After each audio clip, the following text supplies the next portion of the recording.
WBNE. Hello and welcome to episode 182, all about the Lord of the Rings appendices, Appendix A, being the 182nd part of That's What I'm Talking About.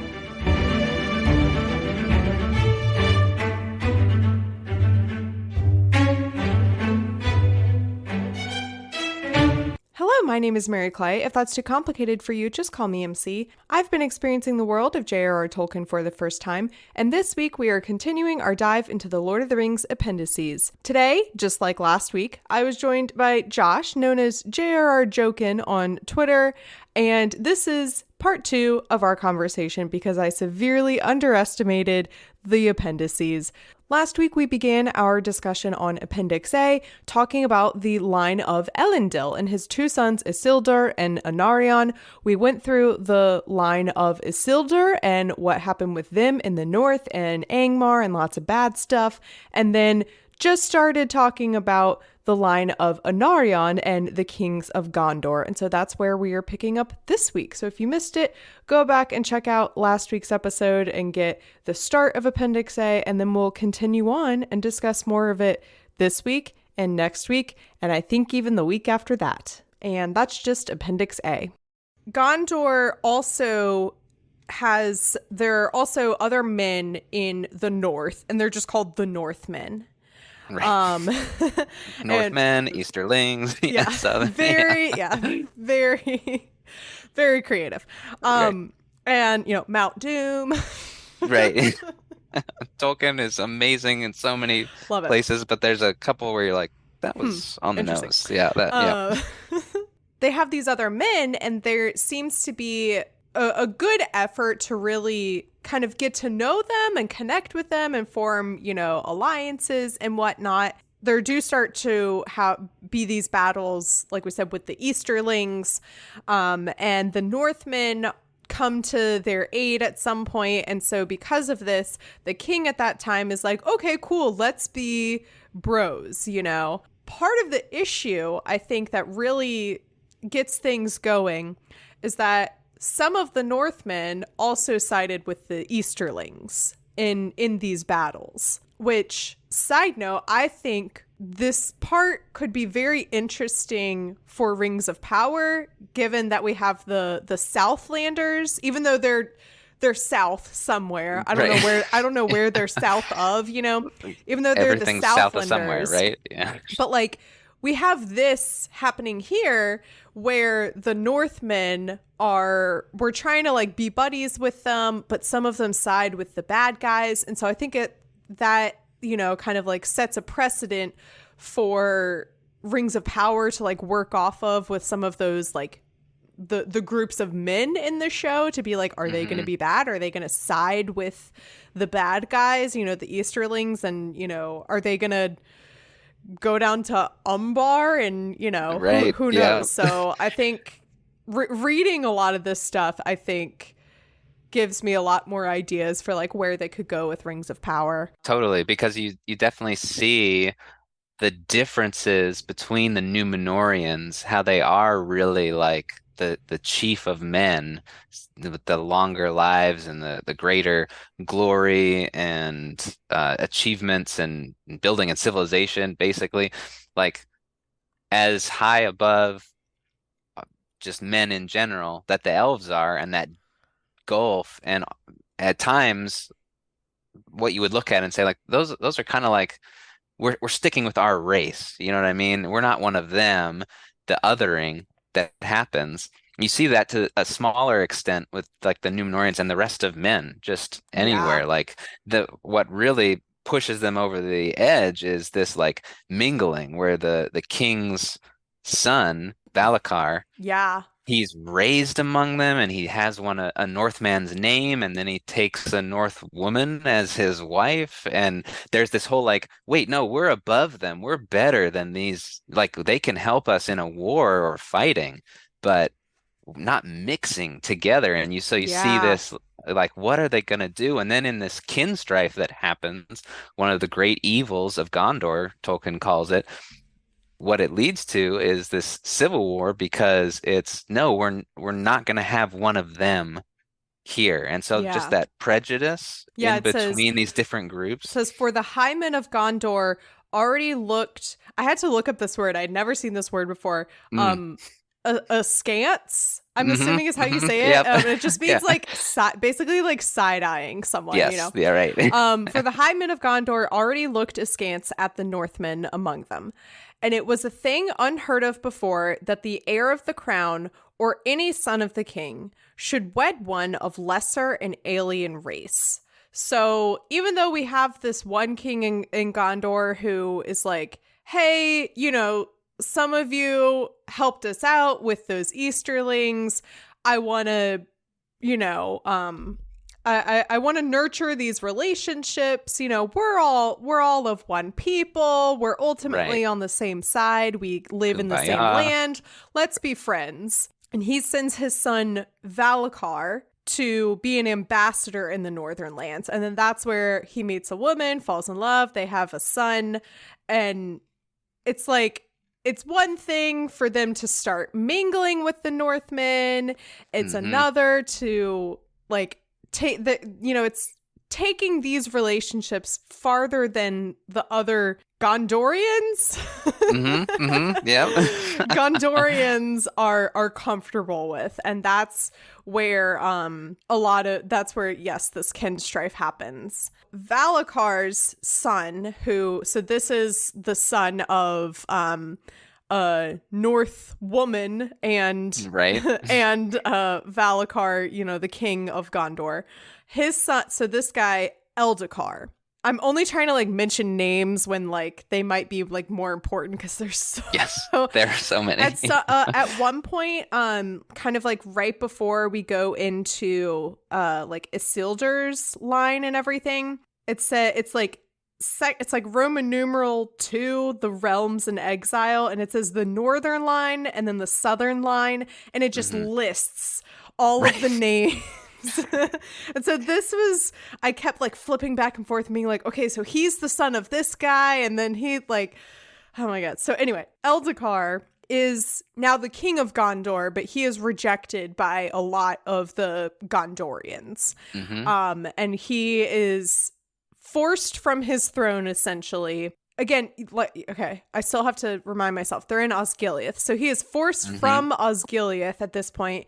And this is where it says, in that siege and burning, the dome of Osgiliath was destroyed and the Palantir was lost in the waters. So this is so intense that they have destroyed part of Osgiliath and they have like one of the Palantir is lost, is Hmm. gone. Yep. All because they're like, we don't like you. So then this is where I said earlier, like the kingship kind of jumps around from like this one's nephew, this one's uncle, you know, what. So it goes back up to I did the like the math, so to speak, the family Mm-hmm. math to be like, which one is this again? So Eldakar's great uncle, Hmm. his great uncle's grandson. So I think it would be Eldakar's like third cousin or something. Right. Yeah. He takes the crown. His name is Castamir, and he proved himself haughty and ungenerous. He was a cruel man, as he had first shown in the taking of Osgiliath. He captures Eldakar's son and sentences him to death. And it Hmm. says the slaughter and destruction done in the city at his bidding far exceeded the needs of war. So he's just a straight up warlord. Yeah. Bad vibes from him. Eldakar eventually comes back after like 10 years in exile. Big battle. He kills Castamir. And this is where those faithful to Castamir, the king's men, you know, this is what we were talking about earlier, where they leave Minas Tirith, Osgiliath area, and they go south to Umbar, become kind of like, you know, traitors to Gondor, essentially, Hmm. over the years. Right. Life goes on as usual. And eventually we get down to plague that wipes out a lot of people, wipes out the king and all of his children. And this is where things really start getting bad in terms of like the security going on in Gondor, because so remember, they're still in Osgiliath at this point. A lot of their people are sick. Their king is dead. Their king has like no heir, no more, I should say. Oh wait, no. Right. Is it this point? I can't remember. No, I think that's later. Never mind. The king and his kids are killed from this plague. A lot of people are wiped out. So what the watch that they have been keeping on Mordor now really dwindles, and they are not as heavily, things are not as heavily guarded anymore. So this is where they really like open themselves up to vulnerability. So in this time, Gondor is just trying to get by. A lot of their people have died. The other half have left them, gone to Umbar. And this is where, so it says the third evil was the invasion of the Wainriders. I'm assuming the second evil was that plague. Right. Then. So Kinstrife, plague, the Wainriders were a people or a confederacy of many peoples that came from the east, and they're really strong. And so they come in and start up another battle, and or I say a battle. These battles and like this war are always ongoing, essentially. Yeah, I think Tolkien says somewhere it's like 100 years worth of wars. Something like that. It's a long time. Yeah, so like multiple kings are taking the throne like throughout this time. And it's at this point that the Ringwraiths go back into Mordor. Somewhere in this conflict with the Wainriders, they slip back in because the watch is down. Yeah. Sorry, meant to say during the plague, that's when they finally leave Osgiliath and go to Minas Tirith, because Osgiliath at this point has either been, it's been like so run down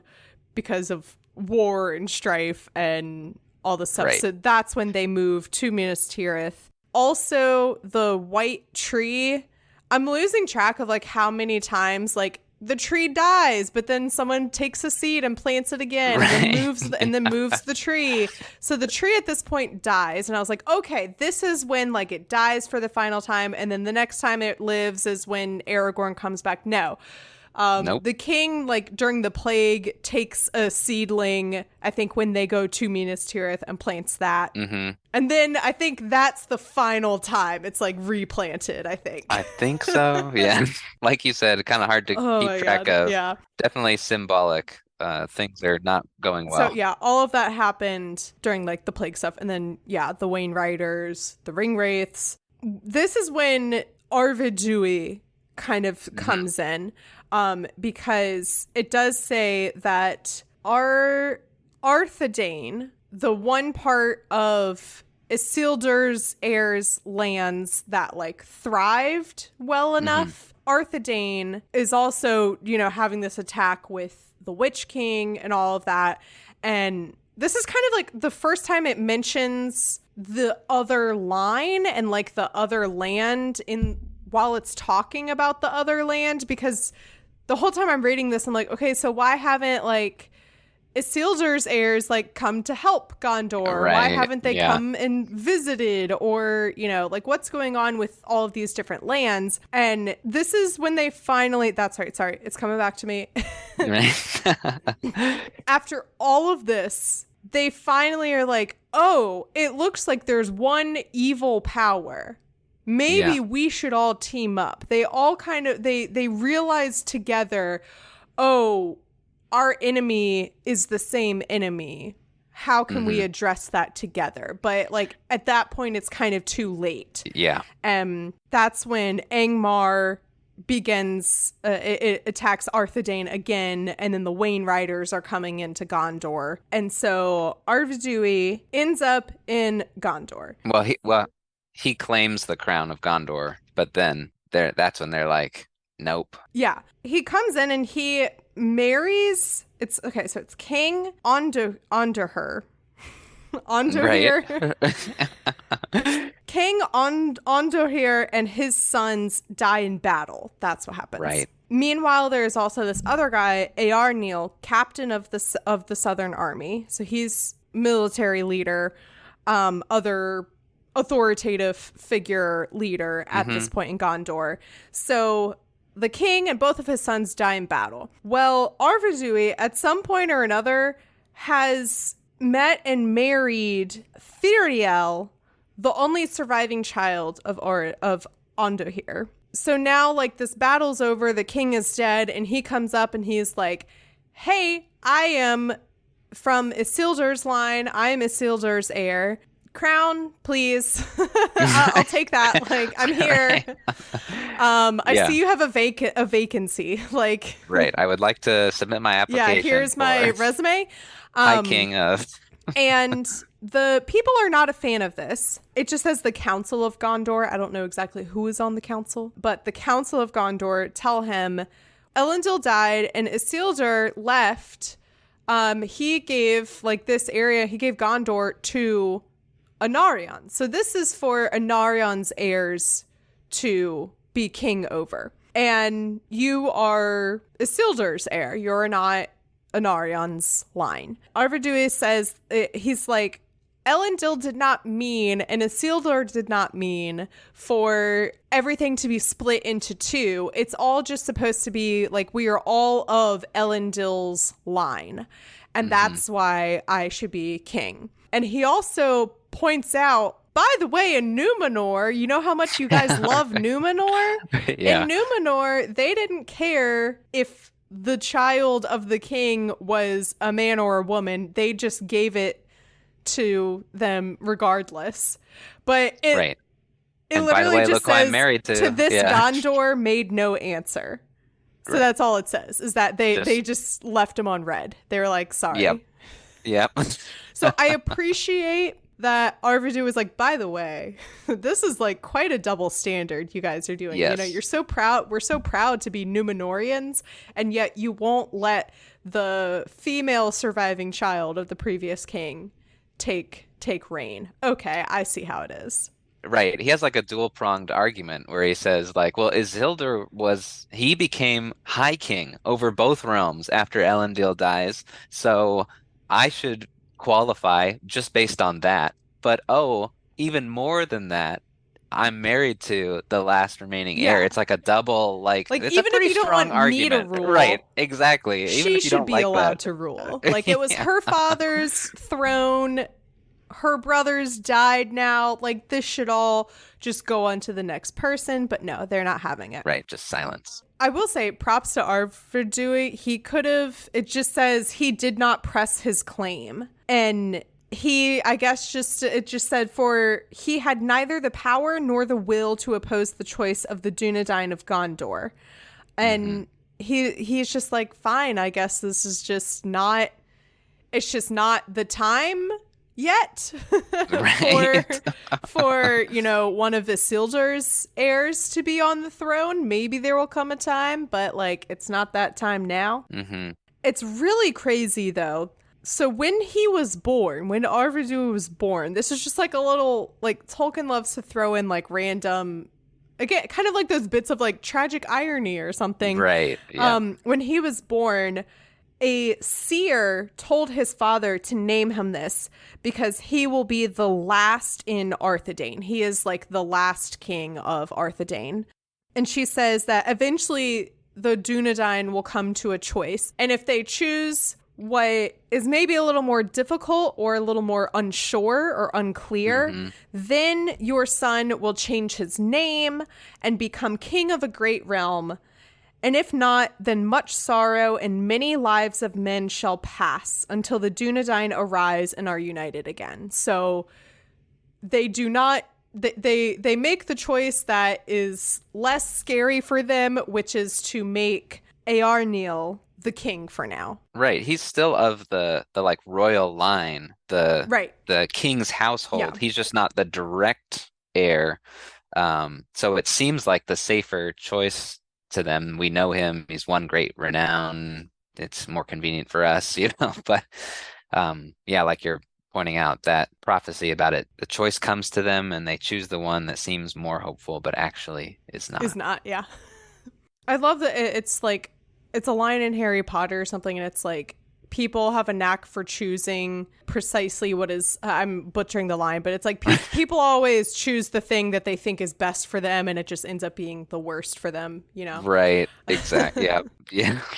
Meanwhile, now we're kind of jumping over. There's Círdan the shipwright. Reminder for everyone. He is like one of the OG elves. Yeah. And he has been like on the coast hanging out this whole time. So Círdan and the next king of Gondor are like, let's try and do something maybe about this evil problem. And so Círdan sends his fleet and his support over, and Earnor, I guess son of, I think he is the son of Eärnil. Yes. Earnor is in this battle, and they're fighting against, again, the Witch King. Right. Because Gondor they had promised the aid when they were both like, hey, it's one enemy against each other. So they promised to help each other, but then they can't really until this is the finally in Gondor, they feel, all right, we're strong enough to send help, but it's too late because Arthedain is also already fallen, and the last king here, Arvedui, he's already off with his fate. But Eärnil, sorry, and Eärnur, he comes with their army. Yeah. And Círdan is the one who brings them there. Yes, so they've promised this help. It's the first they're able to do it. They aren't able to save the kingdom, but they are able to fight the Witch King. Yeah. Although I will say, it does say, then so utterly was Angmar defeated that not a man nor orc of that realm remained west of the mountains. So they do have that win at least. Right. It's a total victory, but the kingdom isn't saved. Yeah. It's like both of them are wiped out. Yeah. So this battle is happening. The Witch King like comes out and taunts Eärnur, and he tries to fight him. And then, by the way, Glorfindel is here. Yes. Glorfindel is here. Glorfindel is here. He's fighting. And he tells him, he's like, just let the Witch King go. He says, do not pursue him. He will not return to this land. Far off yet is his doom, and not by the hand of man will he fall. So we get that, you know, that's the first kind of that infamous proclamation. Mm-hmm. Right. Because he's another one of those OG elves, the one who has come back from the Undying Lands and is hanging out, doing all kinds of awesome things that don't make it into any of the adaptations. He's always replaced with Legolas in the animated and Arwen. And because he just kind of like, he just shows up sometimes. Right, yeah. And then he's like, Tolkien's like, well, why didn't he go on the Fellowship? Oh, because if they knew that he went, then Sauron would know something's up, because he's like that awesome. He's that amazing. And he's the reason that Legolas. Right. Yeah. It's like, let's send the B team. No, I love Legolas. But it is this, like, him showing up is part of why the Witch King flees. Because it's like, oh, dang, Glorfindel's here. Like, I need to get out of here. Yeah, just along then with his hosts. Glorfindel rode up on his white horse, and in the midst of his laughter, the Witch King turned to flight and passed into the shadows. Right, so that gives you some level of like who this he elf is. Yeah. Right, but it's kind of Eärnur, whose horse, you know, spooked, and he gets embarrassed, and the Witch King laughs at him, and it's like too late for him, because Glorfindel tells him, "Hey, let him go, let it go. It's all right. You can't take him out. Yeah, it's not your problem." Exactly. Yeah, like we're not going to be able to do anything about him. Right. It's like too late, because his pride is just as the greatest, you know, warrior in however many generations and years, and as the future king of Gondor and everything. His pride's pricked, you know, and so this leads us into, you know, him being the last king of Gondor. Yeah. So the Witch King goes back to Mordor and calls the other ring wraiths to, you know, come have a meeting, come hang out. And that's when they take Minas Ithil over.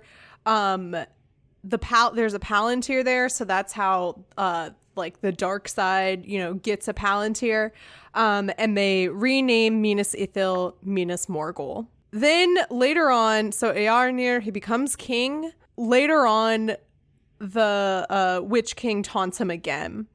And he's like, maybe I'm older and stronger and wiser now. Maybe I can defeat him.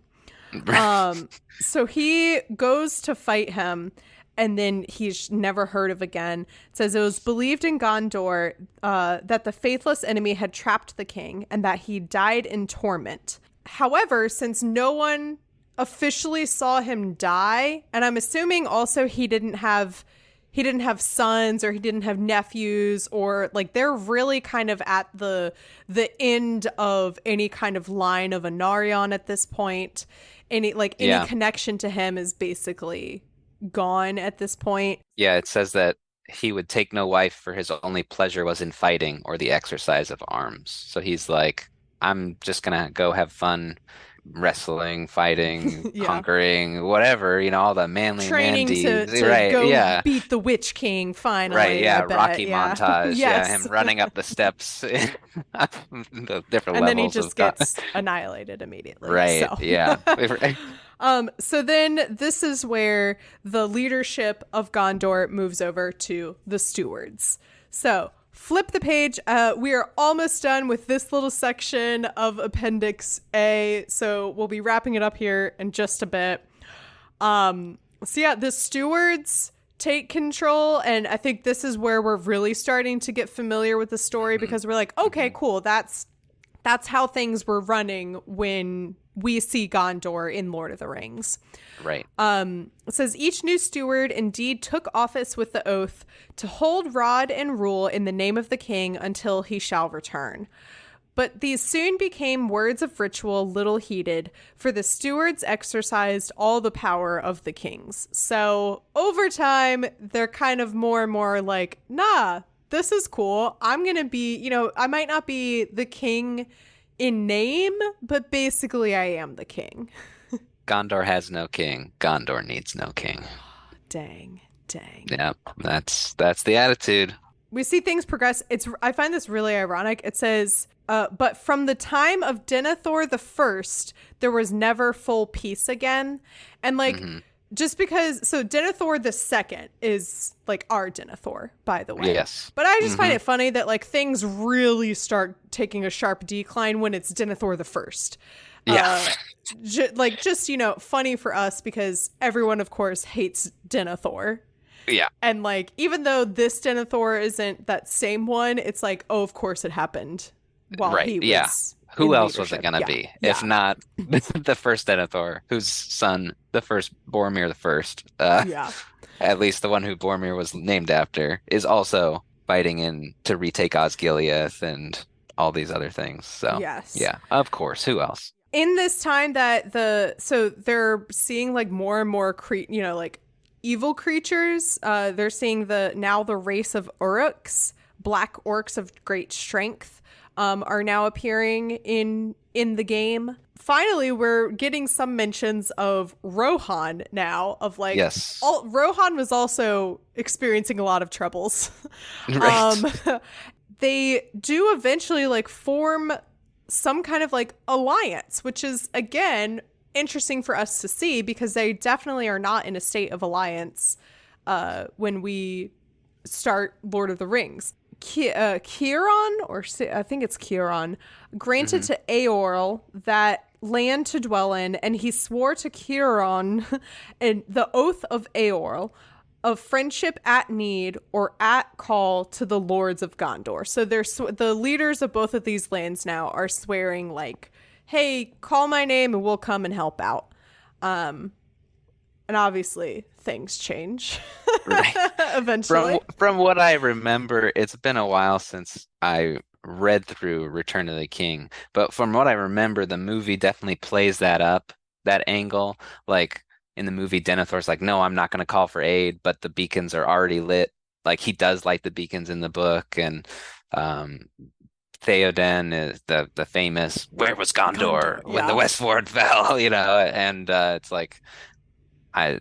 that there isn't that same bitterness, I feel like, which is True. definitely Yeah, more you're right. dramatic and cinematic. But you're right, it is almost a like unlooked for, or it's just a very different situation here Yeah. than when we arrive. It mentions that at this point, the steward of Gondor, it literally says, gives the keys to Orthanc Yeah. to Saruman. This is when Saruman gets Orthanc. I think so. It's I had to reread this part a million times because I was like, I don't really see why. It just says, but Rohan was slower to be healed of the hurts that it had received. It was for this reason that Beren welcomed Saruman. And I was like, so is he just hoping that Saruman's going to be, the friendly neighborhood wizard and maybe help out Right. Rohan? Like, is that what's happening here?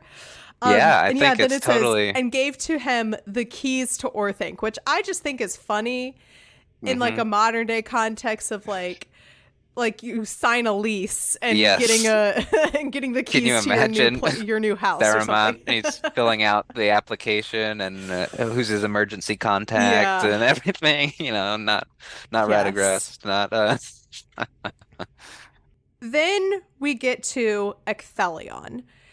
He is Denethor's father. So we're almost there. We're almost like, yeah. catching up with our Lord of the Rings timeline. Ecthelion is like pretty cool, actually. Yes. He's very smart. And it also says he had the aid and advice of a great captain whom he loved above all, Thorongil, which is quite a name. Right. Thorongil men gave him in Gondor, the Eagle of the Star, for he was swift and keen-eyed and wore a silver star upon his cloak. So it doesn't explicitly state it here. Maybe it will later on in this appendix, but this is actually Aragorn, Hmm. Yep. which I find Striding onto the hilarious scene. that Aragorn Yeah. was like, maybe I'm going to go check up on Gondor and see how things are going. But also, I reckon he like walks in and is doing like a vibe check and is like, I don't think this Hmm. is the time Yeah, for he's like, me it to be king yet. not right now. Yeah. Yeah. Yeah, because it says he comes from Rohan. So that conversation that Eowyn and Aragorn have about like, what was my father talking about when he said Yeah. that like he knew you and you were fighting together? It's like, okay, so they're young Aragorns over Yeah, I there in think it says Rohan. he was also like of aid to yeah, it says where he had served the king Thengel, Hmm. which is Theoden's dad.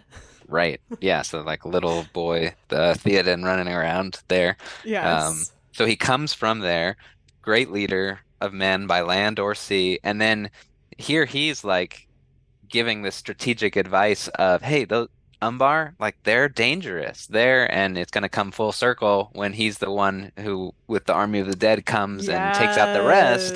But Yes. he's like, this is going to come back to bite you, Ecthelion. So he leads like this raid, and they go and destroy most of the ships. So think about how much worse it would have been, if he hadn't done this already. But basically, like you said, he's they're all ready to go back in triumph to Gondor and have him, Yeah. receive all these accolades and be like the man, the hero, the legend. And he's like, no, I Yeah, it can't do says it. he would not return to Minas Tirith where great honor awaited him. So he is Hmm.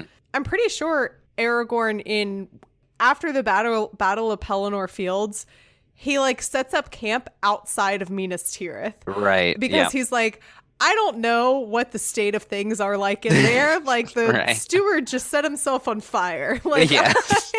like I'm gonna hold off. I'm not gonna go into Minas Tirith until like I'm absolutely sure.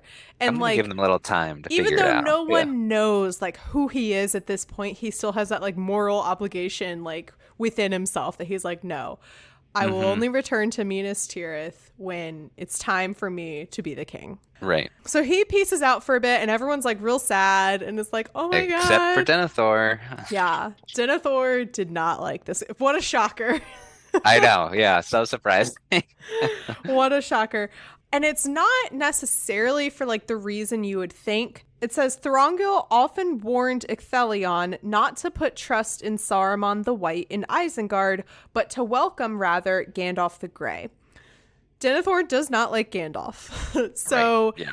he is like, no, I don't like Thorongil. I don't I don't believe his advice or counsel.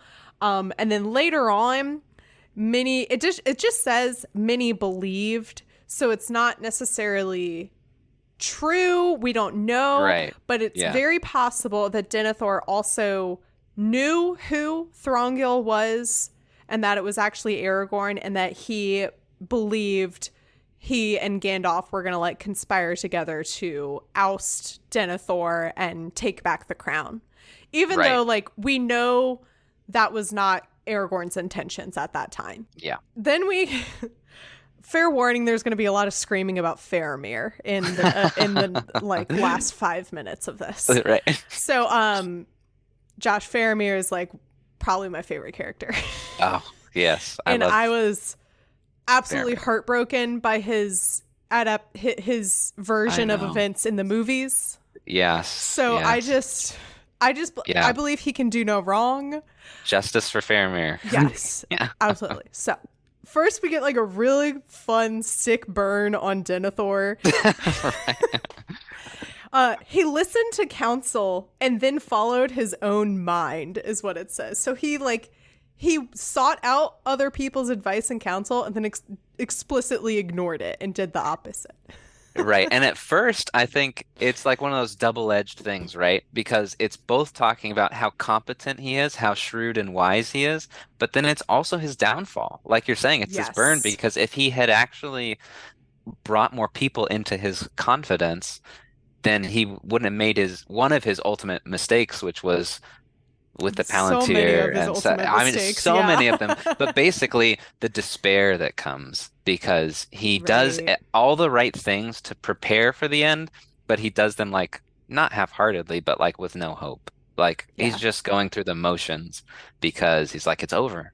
It's over. And anyone who's not with me is against me kind of paranoia, when it should have been more of a like, let's all get together, and team whoever mentality. you are. Well, yeah, exactly. Yeah. So he is very capable, very intelligent, a great leader. It says he proved a masterful lord, holding the rule of all things in his own hand. But because he's held it by himself, proud man. Yes, yes, it was his downfall. His wife Finduilas, no, not that Finduilas from the Silmarillion. Right.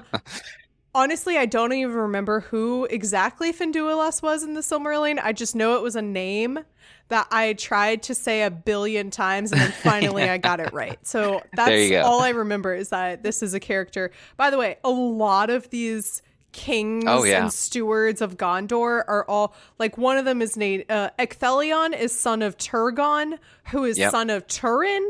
Yeah. Also, I feel like Turin is maybe a name we shouldn't have brought back. Right, exactly. Like, leave that one. That's one that we can leave behind.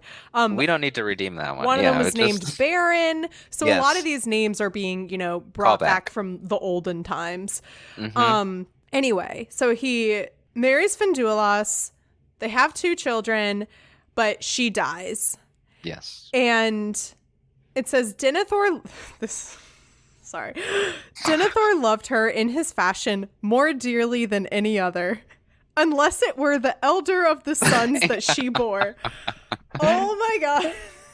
Yeah. See, the thing is Tolkien didn't have to write that part.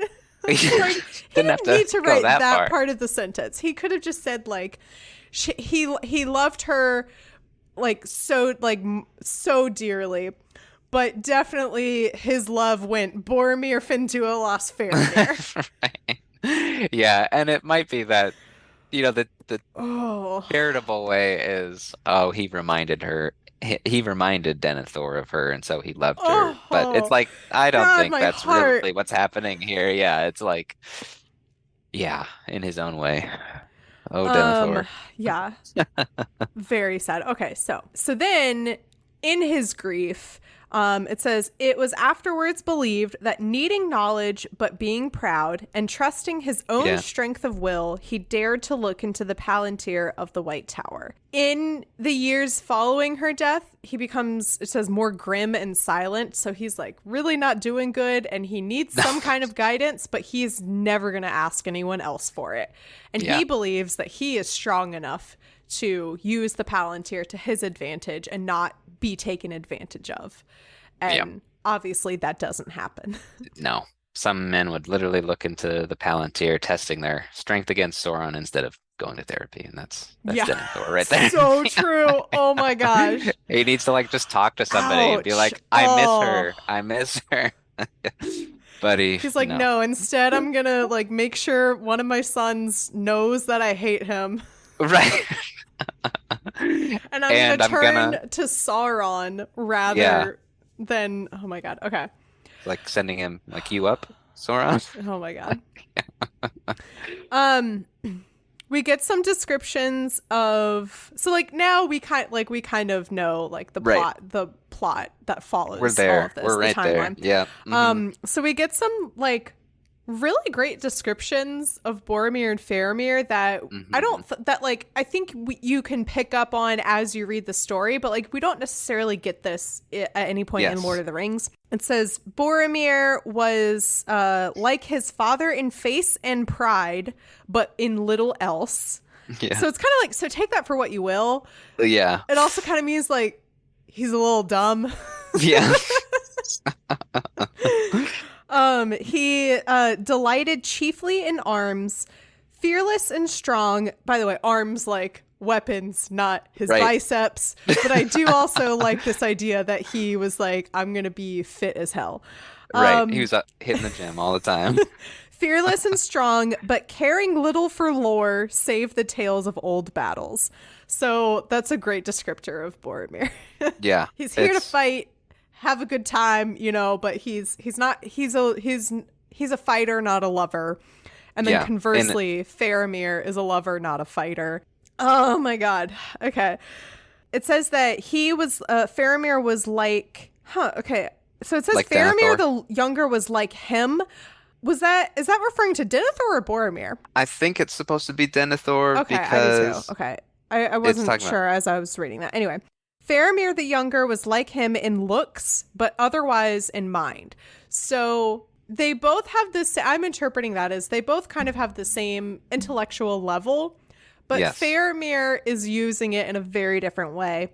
He read the hearts of men as shrewdly as his father, but what he read moved him sooner to pity than to scorn. He was gentle in bearing and a lover of lore and of music, and therefore by many in those days his courage was judged less than his brothers.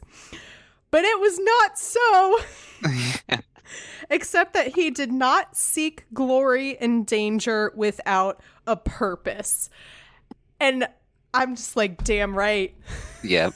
Yes. That to me is the heart. I've gone into so many like debates and rants with people. Like I could give a TED talk now about Faramir and like his decision and like why he wasn't tempted by the ring. Right. Yeah. His decision to send Frodo and Sam on their way. And it's because he had no desire for his own power. He had Yes. oh my God, it just kills me. It just kills me. And it says because he's this very studious boy, he welcomed Gandalf whenever Gandalf came into the city and loved to learn from him. And so that obviously made his dad more angry with him. Right. Who are you hanging out with? Didn't I tell you? Yeah, it's like, oh my God. And then this is the last paragraph on Gondor and the stewards and everything. And it says, yet between the brothers there was great love, and had been since childhood, when Boromir was the helper and protector of Faramir. So it's just so beautiful that like Yes. these two brothers, especially with Denethor as the father, he could have Right. pitted them against each other. It was very easy to make Faramir the scapegoat. Boromir easily could have been like, all right, I'm the favorite. But Right. no, they loved each other deeply. Boromir was such a good big brother to Faramir, his protector. Oh my God. Stab me in the heart. Just, oh my God. Okay. So, and then, you know, it says like, and the rest of their tales are told somewhere else. Right. Like their flip back involvement a few with the hundred ring pages. is expanded on elsewhere. Like, Yeah. it's like, yeah, I know. I just read it. Yeah, just finished it. I'm very familiar. Oh my God. So, okay, we've been talking now for almost 2 hours, and that is just half of Appendix A. Oh my Tolkien God. does not go easy I on know, yeah. he's not gonna I hold back. I He's can't like, here's remember the deal. if I said this on the recording or not. We talked about it maybe beforehand. I came back to the appendices thinking this will be a quick, easy episode. Right? Like just one episode. I'll like, okay, great. Yeah, I'll do an episode on the appendices. And then that's what I've reached out to you and I was like, do you want to talk about the appendices? And then it came time for me to like actually, write out the details of what we were doing. And Right? then that's when I picked up the book again. And I was like, oh, the appendix Oh, are over 100 pages long. yeah. There's no way we can talk about it all at once. Mm-mm. Okay, let's just do one part of it. Let's do Appendix A. And then I sat down to read it thinking, oh, it's going to be like, what, 15, 20 pages? It was 50 pages. Yes. So that's how I got from, oh, I'll do the appendix in one episode to, oh my gosh, we barely covered half of one appendix in Right. one episode. So I found it though very interesting to learn all this Mhm. history of Gondor, history of we're getting a little bit of Rohan here. I did see, I think that it comes up later on in Yes. Appendix A, so we'll learn more. I think the next part of the appendix so it's about Aragorn and Arwen, and then I think we go into Rohan and then some stuff with the dwarves. After watching Rings of Power, I'm so interested to read about the dwarves Mm-hmm. because I loved them so much in the show that I'm like I'm all in on the dwarves in a way that I don't think I was before the show. So I think that'll be really fun to dive into. But Yeah. yeah, this was just super cool to read and be like, "Oh, what an insane history." Right. Yeah. And it's all in its way relevant to this story. Yeah. Like we've said throughout it, it's adding layers, it's adding details. It's that kind of thing where you can say, did you know that the ring that Aragorn wears, that is the heirloom of his line, is older than the rings of power themselves? Like that kind of knowledge about, or okay, we see these Palantiri in uh the actual events of the Lord of the Rings, but what about the rest? Or just filling in these gaps that Tolkien couldn't cram into the story. I mean, Mm. especially Aragorn and Arwen, just so, especially from his point of view, so critical to the story as a whole, but then not really the narrative. Like he Yeah. just couldn't work these pieces in. He had it all, but it's just kind of like for those interested, Yeah. for the ones who want to do further study, And it's extra like reading. it's it's these details that literally no other author would bother themselves to come up Right. with. Being like, Yeah. no, the story is set in, this war-torn, like I have some friends who refer to Middle Earth as we see it in Lord of the Rings as like post-apocalyptic. Totally. Um, Multiple yeah, and it's apocalypse. like it doesn't necessarily the details exactly of how we got here don't necessarily matter to other creators, but to Tolkien, he could not rest until we made sure that we knew the name of the grandson of the Right. 20th king of Gondor, Yeah. we Yeah. needed those details. So Hmm. Josh, thank you Yeah. so much for joining me to discuss this and hanging in here for almost 2 hours. I'm so sorry. I know you have a family, you have No. a wife and children to go home to. It's been a pleasure. It really has. I'm just thank you so much for having me to discuss this. I was so glad to even just be rereading it and like, man, Yes. there's good stuff here, Yeah, So super thank cool. I you. will say I'm glad I came back around to get to this eventually. So, Yes. where can people find you on the internet? And are there any projects? You mentioned you have the newsletter email that you do. Like, where can people Right. find all of that? So most places you can find me, the username is at Josh Carlos Josh, JoshCarlos, and then Josh again. So that's on Twitter, that's on Instagram, on Facebook. I'm even on Mastodon there, Mastodon Online. So that's most places. And then I've started this newsletter, and that's JRR Jokien, which is kind of my display name most of these places. The username's different. So that's JRR Jokien at substack.substack.com. So that's I'm doing about weekly updates there. And then kind of a random, I'm mostly on Twitter. I'm on Twitter a lot. But I'm still on the other places, Instagram or Facebook, just not nearly as much. So Twitter and the newsletter, those are the two places. And yeah, I've just started that newsletter, but I'm really excited for this coming year and all the things that I've got planned there because it's a place to have longer discussions, not podcast Yeah, length, totally obviously, got it. but still just to fill out, Yeah, it's hard to almost, do those things, yeah, on Twitter and it's whatnot. Yeah. right. Even a Facebook post or whatever, those just aren't the mediums, but to actually have longer discussions and expanding on things, and then to have people interact in a way that's just a little different. I'm excited for that and where it's going. Awesome. Listeners, all that will be linked in the episode description, so make sure to go check it out, give them a follow, especially if you like the lightheartedness that I bring to Tolkien. So That's What I'm Talking About is a proud member of WBNE. If you want to learn more about the network, you can go to wbne.org. The cover art is by Vaishon Brandon. You can support him on Instagram at Vaishon Designs. If you want to get merch for That's What I'm Talking About, go to tpublic.com/user/talkingaboutpod. You can follow the podcast on social media at TolkienAboutPod, and you can follow me on Twitter at MCWattsUp and on Instagram at MCTurndownForWatt. If you want to support the podcast, you can become a patron. Go to patreon.com/talkingaboutpod to see the different levels of support that are available. Any level of support that you want to choose is so appreciated by me. This week's sponsor of the podcast is Susan. Susan, thank you so much for your support of the podcast. I'm also realizing now that I think I accidentally left your name off of my previous list of sponsors, and I'm so sorry for that. So how do I make up 2 months worth of sponsor messages? Say thank you a million times. Thank you, thank you, thank you, thank you, thank you, thank you. Thank you? Did that work? Susan, I'm so sorry, but here's your shout out finally, and thank you so much for your support. As always, if you like what you're listening to, please make sure to rate and review. Thank you again so much for joining me. Do you have any parting words for the audience?